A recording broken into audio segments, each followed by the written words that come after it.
Hello, this is David William Weissner on another edition of David Speaks. Tonight I'm going to talk about how I got a record contract with a major company as a homeless person and what happened. I was homeless in Staten Island, where I grew up and lived most of my life. And I went into a bar on a main avenue and I was just hanging out. I didn't have any money. I was just drinking water and talking to the bartender. And this guy comes up to me and he owns the bar. And we just get to talking. And he turned out to be a mafia guy. I don't know, a capo, a capo, whatever they call him, captain. He ran a family. And he told me he was friends with a very famous record mogul, who I won't name here. And he talked to me. He didn't even hear me sing. He said but I guess he liked my style or my attitude. And I told him I had stuff online. So I gave him all my stuff online to listen to. And we shook hands on a deal, a possible deal, if the mogul liked my stuff. Okay, so we shook hands on a deal that this mafia guy said was a good deal for me. I was a homeless person, so I probably would have done the whole thing for $500 an album, but I just needed money. So we shook hands. 3% for the mafioso. Sorry, 7% for the mafioso guy. 3% for me, and 90% for the mogul. Okay. So we shook on this deal, and then eventually I got back up to New Paltz, which is where I like to be. As a homeless person, is my favorite town in the world at the time. And then this is what happened. Um, they sent, I don't know, like a week later, they liked my stuff. They sent a young woman of 21, a beautiful girl, blonde hair, blue eyes, everything, perfect body, to come get me and bring me back to the city for a meeting with the producer. Okay, so she came up. It was just a crazy day, crazy. She, she came up and she found me in a strange way. She was in the the gas station. It's like a 7-Eleven gas station thing they have. It's still here in New Paltz. And she was in a raincoat. Underneath, she had on like these black leggings that I love, and these I don't know what she was wearing. I think it was like I don't even know what season it was. It was so long ago. I was 41 at the time. Um, she was screaming, "I want to have sex on a bus. I want to have sex on a bus. I want to have sex on a bus." So I said, "Okay, I'll have sex on a bus with you." And and then and then we got into like these crazy conversations, and I started making out with her in the store. Where she paid for what she had to get. Then we were outside in the store making out against the window, and this started this whole crazy day. And it was just fun, most of it. I mean, she was drunk as a skunk. I was just waking up from my laundromat, which is where I slept every night in New Paltz because it was safe and warm. They had benches there. I slept on the floor, so I slept on the benches. So this young woman, and I just like ran around the town having fun. And I don't know, we ended up in the cafeteria, which was a coffee house at the time, just laying on a couch, making out deeply. And I was just had my hands all over her body. And this old guy was just like watching us very intently. I don't know, we were just having fun. And I don't know, then all kinds of things happened that day. We were acting, we were running around, we were playing like, I don't know, we were at the bus station, sitting on a bench, and there was this cute Newport's girl, and I was screaming at the girl who came for me. I wish I could name her. I can. She was so much fun though. And I said, that's my wife, and she beats me. Get away from me! And I was hiding behind the Newport's girl, and it's just a very weird day. Very fun though. And eventually, she got. I mean, I don't know what the hell drugs she was doing. She was very drunk, and I think I think it was cocaine she was doing. I was straight at the time, just having fun, in my manic state. So then she she said, I want you to meet somebody downtown in Manhattan. And I was like, I don't want to leave Newport. I don't want to go to Manhattan. And she, it was this producer who represented the mogul and also one of the biggest stars in the world. She wanted me to come down to meet him. And I really didn't even want to leave Newport's. I was like, I love Newport's. I don't want to leave it even for a stupid meeting. Leave me alone. And then she said, listen, if you come down with me to Manhattan, we will have a slumber party with 8 lingerie models in Brooklyn. They're waiting for you. Okay, so this is like the mafia's way of paying me for shaking hands on the contract, or who knows what I'm about to sign that night. That was like their gift to me. Her, I don't want to say the name, but the girl, and 8 beautiful lingerie models. We were gonna have an orgy in Brooklyn somewhere. So this enticed me. I was like, all right, sounds good to me.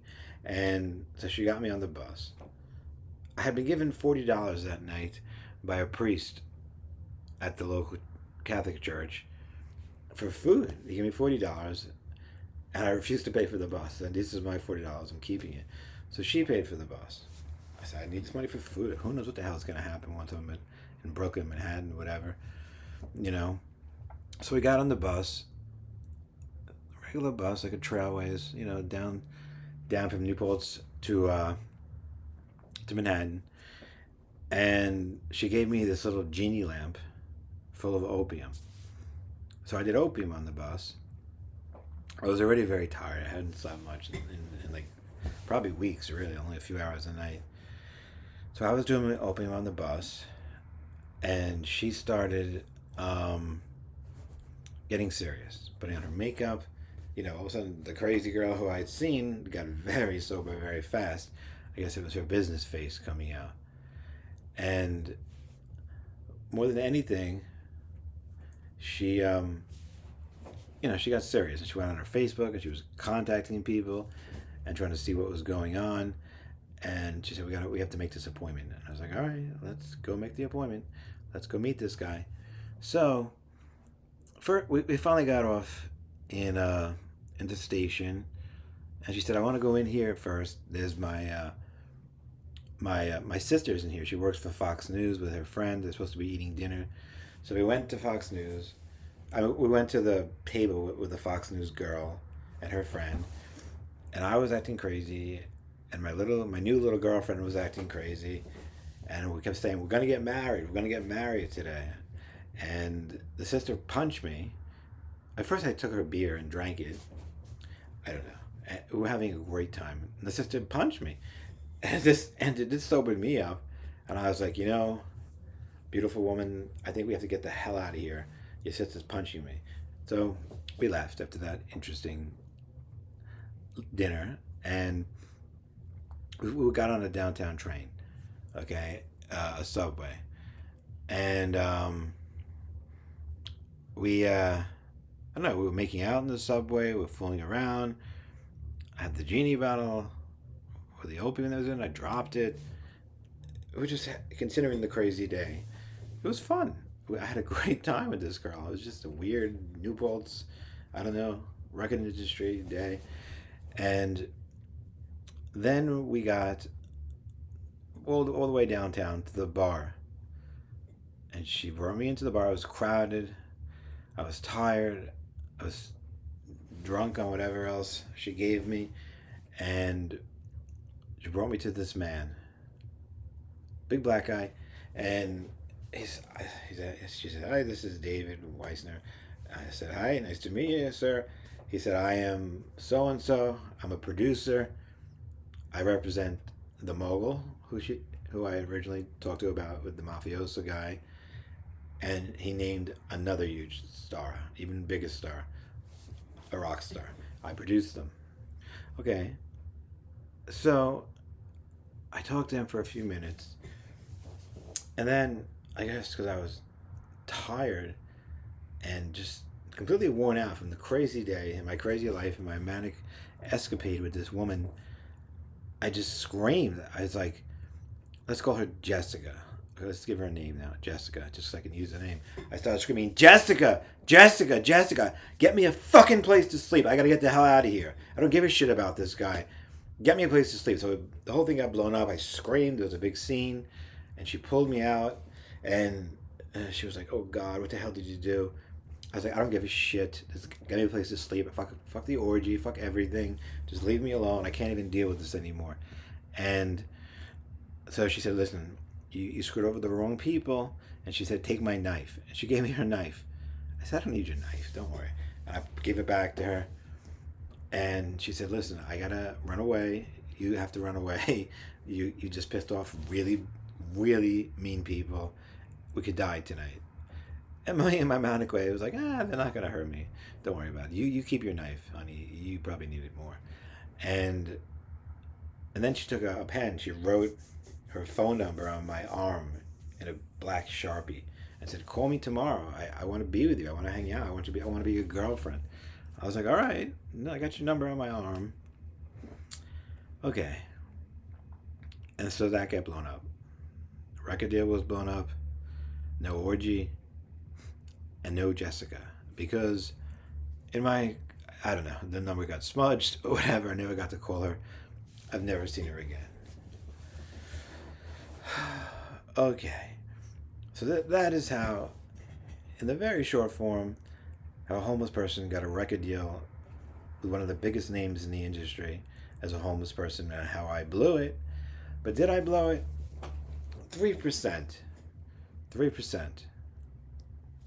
Is that fair? It isn't fair at all. It's bad.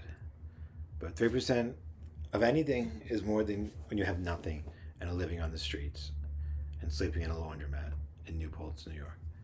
So, what should they have done? I mean, it was a serious contract. They really believed in my talent. They wanted me to be a star. But at what cost? You know?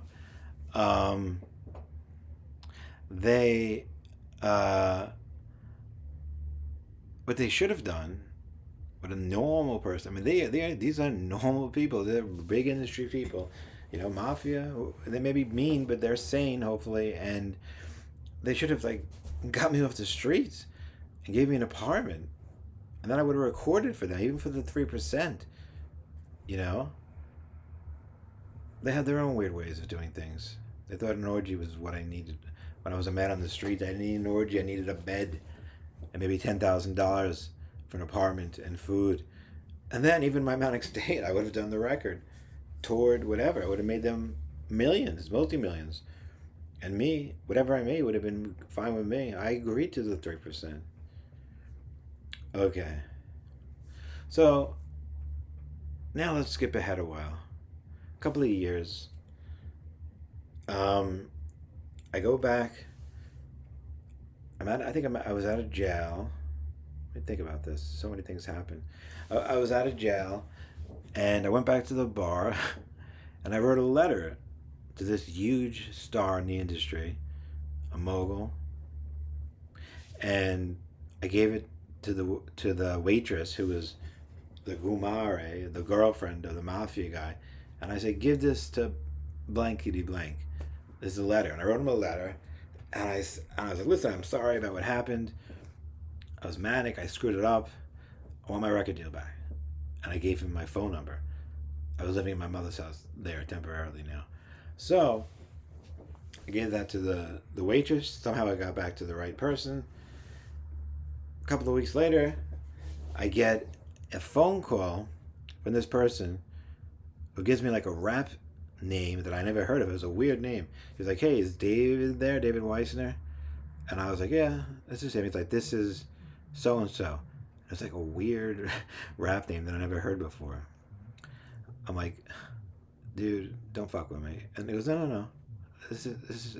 How do you know so and so?" He gave me the name of the mogul. "How do you know him?" I'm like, "I don't know. I just know him." He's like, "All right." He's like, "Listen, I'm. I have a small record company. I want to listen to your stuff. I want to help you. Okay." And he gave me his real name, which I won't say. And then we started getting into a conversation, a real one.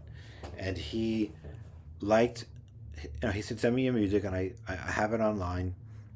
So he went online to look at it. He said, "Give me a week or two." So then he called me back, and he said, "All right, I like your stuff. I'm prepared to offer you a small record contract, radio spots, and shows all over the area, at least the area." Okay, so he had set me up. He wasn't as big a mogul. He wasn't. He was. I guess he was the young. I never met him, but he was trying to help me. And the original person did me a solid, but not just blow me off for being crazy or trying to count me into the 3%. He just gave me to a friend of his, and it was a legitimate record company. I googled it. It was just a small company. So that was my second shot. So then, I go up. I talked to him, and we had a meeting in Manhattan, and I was living in New Paltz. This time I had money for a while, and I had subletted a condo, but my car. These stories they're crazy. My car got impounded because my license had like tickets all over my license for speeding and whatever. So a cop stopped me moving into my new apartment in New Paltz, and the cop stopped me, and he took my license, and he ran it, and he said, "You have a suspended license. That's it." I was like, "Shit! I'm gonna get arrested today, and I have an appointment to get a record contract, a real one, and in Manhattan." So he said, somehow he didn't arrest me, so we have to impound the car. I was like, and I had all my stuff in it, like everything, my clothes, my books, my guitar, everything. I took my guitar, but he actually was nice. I had an appointment also that day for a job interview at this little burger shop on Main Street, and before he called the tow truck to get my car, and he actually drove me. The cop drove me down the block to my job interview on Main Street. Okay, the job didn't work, but that was a nice cop. Let me tell you something. I think you could arrest people for driving with a suspended license. He just impounded my car, which sucked enough. So then I enlisted my friend, this dude, who was a friend of mine from New Paltz, to drive me to the interview. I was gonna meet this guy, this rap star or a rapper. I don't know if he was a star. I never heard the name. I'm not in that world. I don't know. Maybe he was a star, but he was a guy who was, I guess, trying to become an upward mogul, and gave me was giving me a record contract that day. So then I decided. Remember, I was off my pills. I was manic. That I'm gonna this kid. I don't know. We'll call him Bob. Bob was gonna bring me to my house in Staten Island, my mother's house, to get the rest of my things, and then it was early, so then we were gonna go back to New Paltz. It's an hour and a half from Staten Island, and bring all my stuff up, and then we were gonna go to the meeting with this man and his agent, which is scheduled for up like Midtown or Uptown, a bar, and so we get to my house, and I don't know. I go in the house, and my mother had a restraining order against me because she wanted to get me to a mental hospital, and she wanted me to get better. So she had a restraining order against me. It was unknown to me. I had my dog with me. I had my pit bull puppy. Little puppy was with me. And I went in the house, and then I started unpacking my things, taking my things, unpacking them, and then the cops knocked on the door. It was detectives, and they said, "We want to talk to you." And I said, "Shit, now I'm getting arrested." So I slammed the door in their face. I ran upstairs into my sister's room, and I locked the door. They broke down the door, and I barricaded the door in my sister's room. Sisters weren't living there anymore for whatever decades, but it's my sister's old room, and I barricaded the door with a dresser and a mattress against the lip of the closet, so it was like impenetrable. And the cops were so mad. They were banging on the door, banging on the door. Open the fucking door! Open the fucking door! They couldn't do it. Even the cops couldn't get in. It was awesome. I said, well, I know I'm getting arrested, but I'm not going to make it easy on them. Let me fuck with them a little bit. And then my dog was barking like a maniac, my pit bull puppy. And so this is going on for a long time. So they're trying to get in. They're threatening me. I don't know what there's craziness going on right outside the house. There's sirens, there's cops all over the house. It was just this big scene. My dog is barking. I'm sitting there smoking a cigarette and calling my buddy, texting my buddy who I had the meeting with. And I said, it's not going to go down today, man. Cops are in. I'm getting arrested. Cops are all over me. And he just wrote back, sounds like evil's around you, man. And I said, I'm sorry. I'll call you when I get out of jail. This is going to be a long, long-term thing. And that was the last I ever heard from the man. Okay, then they started cutting out a hole in the wall for my mother's room. The lights went out because I guess I hit a wire. I don't know. In my room, it was still semi-light out, so I could see a little bit.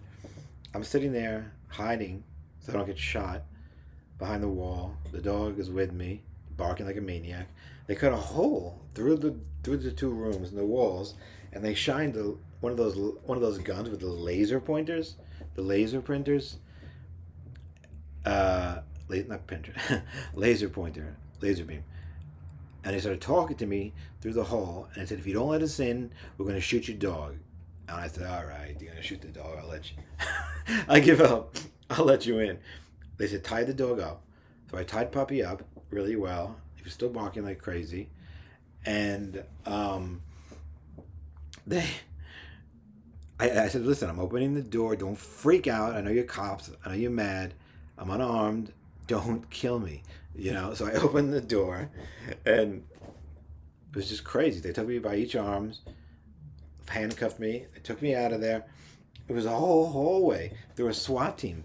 They all had these big shields. I'm like, what the hell? I'm just one guy. I don't have a machine gun or something. I'm telling you, it was like 100 cops in that house.